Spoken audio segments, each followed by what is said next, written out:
La mère léopard, encore épuisée par l'accouchement, posa son regard sur son troisième petit, qui respirait à peine. Elle avait nettoyé ses deux premiers petits en les léchant, mais face au troisième, elle s'arrêta, ses yeux jaunes fixant intensément, comme si elle méditait sur une pensée profonde. Puis, avec une douceur inimaginable pour un prédateur aussi puissant, elle poussa délicatement son petit le plus faible vers Étienne, non pas une, mais 3 fois consécutive, un geste indéniablement volontaire. La mère léopard confiait son petit à l'homme qui venait de lui sauver la vie. Étienne Dubois était abasourdi, incapable de croire ce qu'il voyait. À peine 3 heures plus tôt, il n'était qu'un ancien vétérinaire de 53 ans, vivant en reclus au bord de la zone de conservation de Tanzanie, après la mort de sa bien-aimée épouse. 25 années de recherche et de travail avec la faune sauvage. Il avait assisté à des centaines de naissances, observé des milliers de comportements naturels de diverses espèces. Mais jamais, même dans ses rêves les plus fous, n'avait-il imaginé la scène qui se déroulait devant lui. Sous la lumière dorée éclatante d'un après-midi africain, il était témoin d'un phénomène qu'aucun chercheur n'avait jamais documenté, un comportement qui transcendait toute compréhension des instincts naturels des léopards sauvages. Un moment qui, s'il était raconté, peut-être personne ne croirait. Le soleil tanzanien brillait avec ardeur, baignant les plaines du Serengeti d'une teinte dorée éblouissante. Quelques heures plus tôt, Étienne Dubois avait arrêté son vieux Land Rover sous un acacia ancien, essuyant les gouttes de sueur qui perlaient sur son visage buriné par le soleil. La température dépassait les 40 degrés Celsius, l'air si sec que chaque particule de poussière semblait palpable à chaque inspiration. À 53 ans, les rides profondes autour de ses yeux n'étaient pas seulement des marques du temps, mais des preuves de ses 25 années en tant que vétérinaire dans cette nature impitoyable. Les vastes plaines du Serengeti s'étendaient jusqu'à l'horizon, l'herbe jaune et sèche bruissant sous le vent, ponctuée çà et là par des acacias et des baobabs ancestraux, gardiens silencieux de l'Afrique sauvage. Cela faisait des années qu'Étienne n'avait pas ressenti une telle paix, détaché de l'agitation et du bruit du monde humain, seul avec l'immense nature. Un léger sifflement provenant des buissons à sa droite fit sursauter Étienne. Ce son lui était familier, le cri douloureux d'un grand félin. Son instinct professionnel s'éveilla immédiatement. Surmontant la peur naturelle, il saisit ses jumelles sur le siège passager et ajusta soigneusement la mise au point. À travers les lentilles, il vit une femelle léopard recroquevillée à l'ombre d'un buisson dense. Son corps était tendu par la douleur, son ventre gonflé, visiblement en gestation, et une légère blessure marquait sa patte arrière. Ses yeux brillaient d'un jaune profond, les pupilles contractées sous la lumière crue du soleil. Les yeux d'une créature endurant une douleur extrême, mais toujours fière des fortes poings. Le cœur d'Étienne se serra. Les signes d'un piège de braconnier, une horreur persistante malgré tous les efforts de protection. Son premier réflexe fut d'appeler l'équipe de patrouille, mais en observant de plus près, il réalisa qu'il n'y avait pas assez de temps. Le léopard était en travail, son corps convulsé à chaque contraction. Dans son état actuel, ni la mère ni les petits ne survivraient peut-être. À cet instant, Étienne fut confronté à un choix que personne ne souhaiterait affronter. Risquer sa vie en s'approchant d'un léopard sauvage blessé et en plein travail, ou regarder une magnifique créature de la nature périr.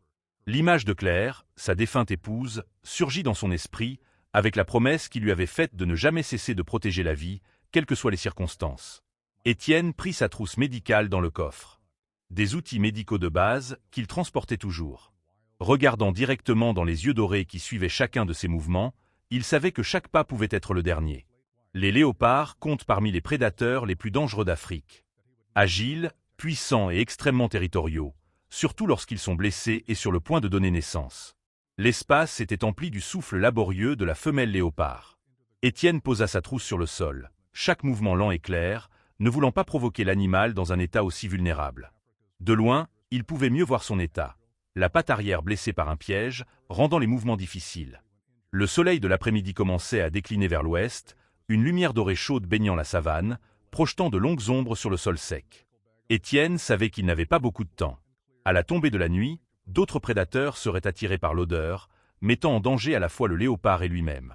Après 25 ans avec la faune sauvage, Étienne comprenait que parfois, une connaissance approfondie du langage corporel était plus importante que n'importe quel outil médical. Il regarda directement dans les yeux du léopard, non pas avec défi, mais avec respect, et commença à lui parler d'une voix grave et stable. Non pas parce que le léopard comprenait le langage humain, mais parce qu'un son régulier pouvait transmettre le calme, quelque chose que toutes les créatures peuvent ressentir.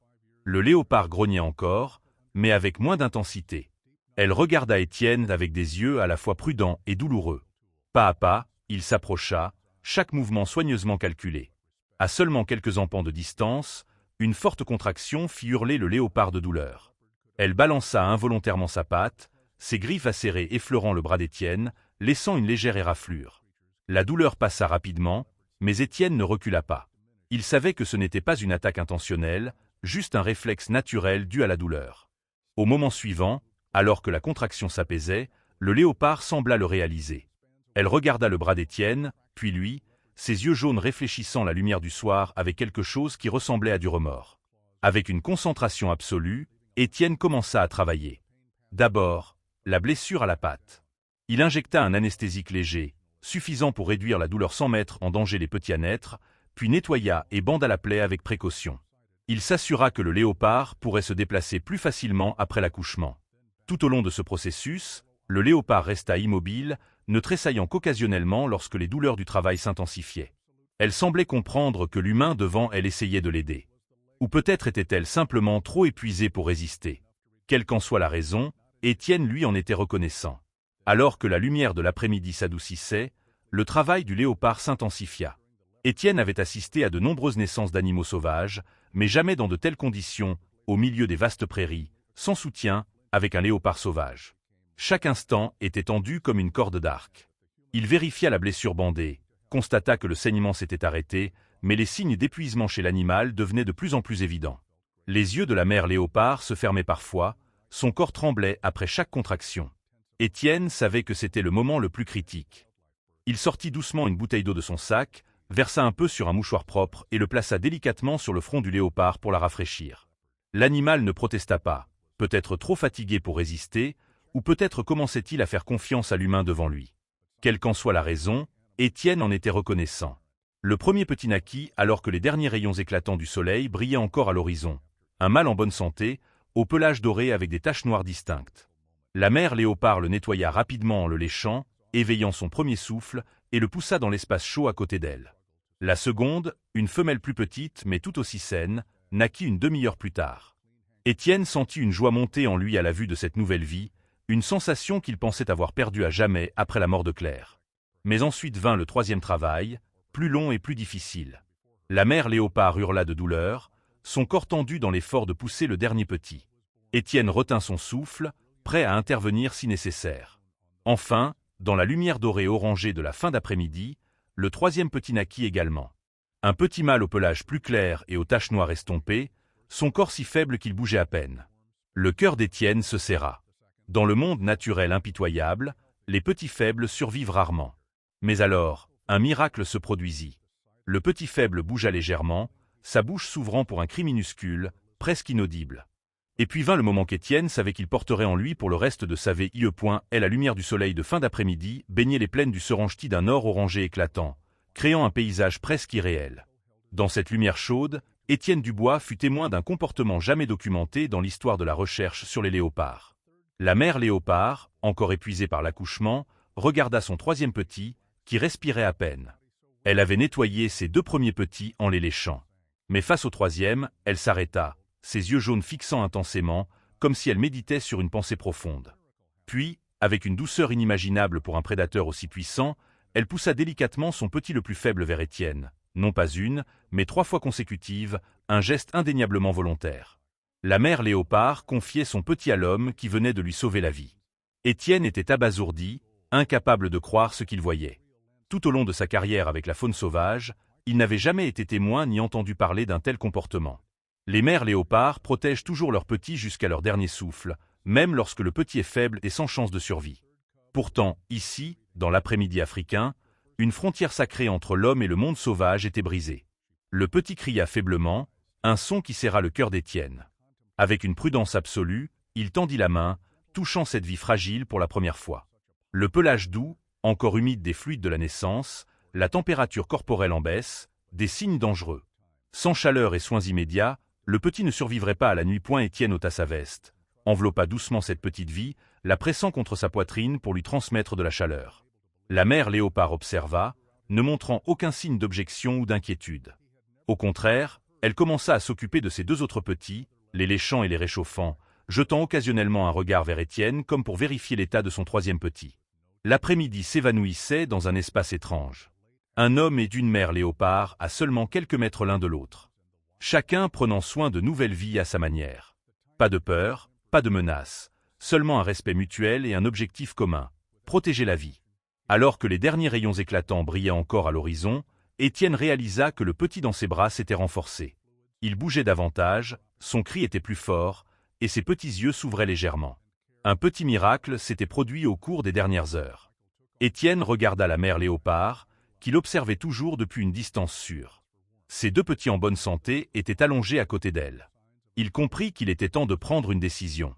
Emmener le petit au centre de secours où il recevrait les meilleurs soins, mais perdrait la chance de vivre comme un véritable léopard sauvage, ou le rendre à sa mère, au risque qu'il ne survive pas dans cet instant d'hésitation. La mère Léopard se leva, s'approchant lentement d'Étienne.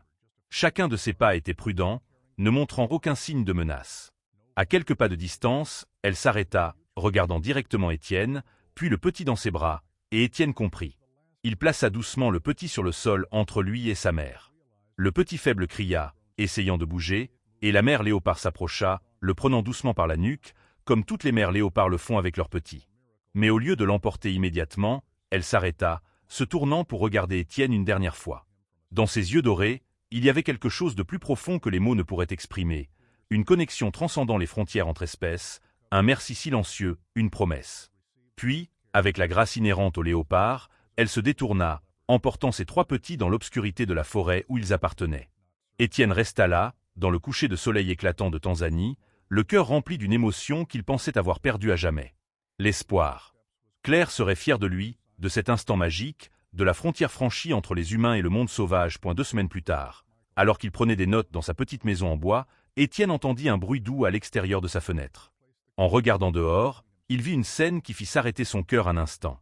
La mère Léopard se tenait au bord de la forêt. Trois petits, y compris celui autrefois faible, maintenant beaucoup plus robuste, jouaient autour de ses pattes. Elle ne s'approcha pas, ne pénétra pas dans le monde humain. Mais elle se tenait là, ses yeux dorés regardant directement la maison, comme pour dire « Nous sommes toujours là. Nous avons survécu. Merci ». Étienne prit son appareil photo, capturant doucement cet instant précieux. Le troisième petit, celui qu'il pensait ne pas survivre, courait et sautait maintenant, apparemment en parfaite santé, juste légèrement plus petit que ses frères et sœurs. Son pelage était toujours plus clair, avec des taches moins nettes que les deux autres, mais ses yeux brillaient de la vitalité féroce de la nature sauvage. Tout au long de sa carrière, Étienne avait pris des milliers de photographies de la faune, mais il savait qu'aucune ne pouvait se comparer à ce qu'il voyait. Ce n'était pas seulement une famille de léopards ordinaires. C'était la preuve d'une connexion transcendant les frontières entre espèces. Une histoire qu'il raconterait dans son prochain livre, une histoire non seulement sur les instincts de survie, mais sur la confiance, la gratitude et la capacité à communiquer au-delà de toutes les barrières. Et à cet instant, Étienne comprit que parfois, les frontières les plus profondes ne sont pas entre les espèces, mais entre la compréhension et l'ignorance, entre la compassion et l'indifférence. Il avait franchi ces frontières, et sa vie ne serait plus jamais la même. 2 semaines plus tard, alors qu'il prenait des notes dans sa petite maison en bois, Étienne entendit un bruit doux à l'extérieur de sa fenêtre. En regardant dehors, il vit une scène qui fit s'arrêter son cœur un instant. La mère Léopard se tenait au bord de la forêt. Trois petits, y compris celui autrefois faible, maintenant beaucoup plus robuste, jouaient autour de ses pattes. Elle ne s'approcha pas, ne pénétra pas dans le monde humain. Mais elle se tenait là, ses yeux dorés regardant directement la maison, comme pour dire « Nous sommes toujours là. Nous avons survécu. Merci ». Étienne prit son appareil photo, capturant doucement cet instant précieux. Le troisième petit, celui qu'il pensait ne pas survivre, courait et sautait maintenant, apparemment en parfaite santé, juste légèrement plus petit que ses frères et sœurs. Son pelage était toujours plus clair, avec des taches moins nettes que les deux autres, mais ses yeux brillaient de la vitalité féroce de la nature sauvage. Tout au long de sa carrière, Étienne avait pris des milliers de photographies de la faune, mais il savait qu'aucune ne pouvait se comparer à ce qu'il voyait. Ce n'était pas seulement une famille de léopards ordinaires. C'était la preuve d'une connexion transcendant les frontières entre espèces. Une histoire qu'il raconterait dans son prochain livre, une histoire non seulement sur les instincts de survie, mais sur la confiance, la gratitude et la capacité à communiquer au-delà de toutes les barrières. Et à cet instant, Étienne comprit que parfois, les frontières les plus profondes ne sont pas entre les espèces, mais entre la compréhension et l'ignorance, entre la compassion et l'indifférence. Il avait franchi ces frontières, et sa vie ne serait plus jamais la même. Un an passa. Les saisons changèrent à travers le Serengeti, la saison sèche cédant la place aux pluies, puis revenant aux prairies dorées sous le soleil africain. La petite maison en bois d'Étienne, au bord de la réserve, s'était progressivement transformée. Ce qui était autrefois un lieu de solitude et de chagrin était devenu un sanctuaire de sens et de joie discrète. Les murs autrefois nus affichaient maintenant des photographies encadrées, principalement la série capturant les visites périodiques de la famille de Léopard. Le troisième petit, qu'Étienne avait nommé en privé Aimé, signifiant foi en swahili, était devenu un jeune léopard extraordinaire. Légèrement plus petit que ses frères et sœurs, mais avec des taches plus claires distinctives qui le rendaient immédiatement reconnaissable. Aimé se déplaçait avec une grâce particulière qui semblait presque délibérée lorsque la famille apparaissait au bord de la forêt. Le journal d'Étienne s'était transformé en quelque chose de plus. Un manuscrit intitulé Le langage au-delà des mots, ce que les animaux nous enseignent sur la connexion. L'expérience avec la famille de Léopard avait réveillé en lui quelque chose de dormant, une passion pour documenter la vie émotionnelle complexe des créatures que nous réduisons trop souvent à de simples instincts. La nouvelle s'était répandue dans la communauté de la conservation. Initialement accueillies avec scepticisme, les observations détaillées d'Étienne et les preuves photographiques avaient progressivement gagné le respect de ses pairs. Une petite équipe de chercheurs le rejoignait désormais occasionnellement, installant des postes d'observation non invasifs à une distance respectueuse.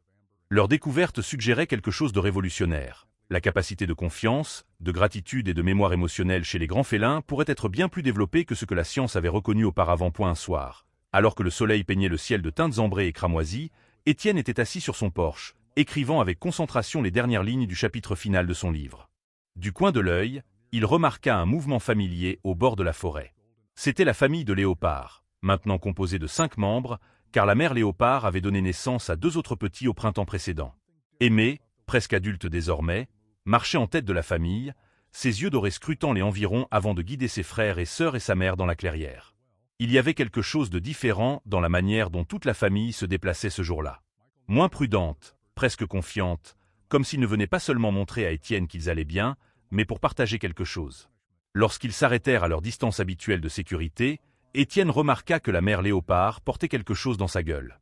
Elle le posa au sol, et à l'étonnement absolu d'Étienne, il réalisa qu'il s'agissait d'une jeune gazelle, indemne, sans aucun signe d'attaque. Incroyable! La mère Léopard avait apporté un cadeau. Étienne resta immobile, observant, n'osant pas briser la magie de cet instant. La mère Léopard le regarda intensément, puis la gazelle, puis à nouveau lui, dans un message indéniable. Elle semblait dire « Nous ne prenons pas cette vie. Il y a 1 an, vous nous avez offert un cadeau inestimable. Aujourd'hui, nous vous rendons l'appareil. » Puis, sans un bruit, la famille de Léopard se retira au bord de la forêt, disparaissant dans les ombres comme ils étaient apparus. Seule la jeune gazelle resta, tremblante mais indemne, un symbole vivant du miracle qui se déroulait. Étienne s'approcha prudemment de la gazelle, la guidant doucement vers les prairies où elle pourrait retrouver son troupeau. De retour chez lui, il ouvrit la dernière page de son manuscrit et ajouta un nouveau paragraphe. Le jour où je pensais comprendre le monde naturel a ouvert une nouvelle page. La science peut mesurer la biologie, analyser les comportements et catégoriser les espèces, mais elle ne peut pas capturer pleinement la merveille de l'âme, qu'il s'agisse de l'âme humaine ou des âmes des créatures qui partagent cette planète avec nous. Il existe des langages qui n'ont pas besoin de mots, des cadeaux qui ne peuvent être mesurés, et des connexions qui ne peuvent être expliquées par des formules. Ce sont les leçons qu'une famille de Léopard m'a enseignées, et je leur en serai éternellement reconnaissant. Alors que les derniers rayons du soleil disparaissaient sous l'horizon, Étienne Dubois savait que son véritable héritage n'était pas le livre bientôt publié ou les photographies sur ses murs. C'était la compréhension que la compassion n'a pas de frontières, que l'amour peut transcender les barrières entre espèces, et que parfois, dans les moments les plus inattendus, nous sommes rappelés de l'humanité profonde de tous les êtres vivants. C'était l'héritage durable qu'il avait créé avec Aimé et la famille de Léopard. Une histoire non seulement de survie, mais de gratitude, de respect et de la capacité illimitée des cœurs à se comprendre, même lorsqu'aucun mot n'est prononcé.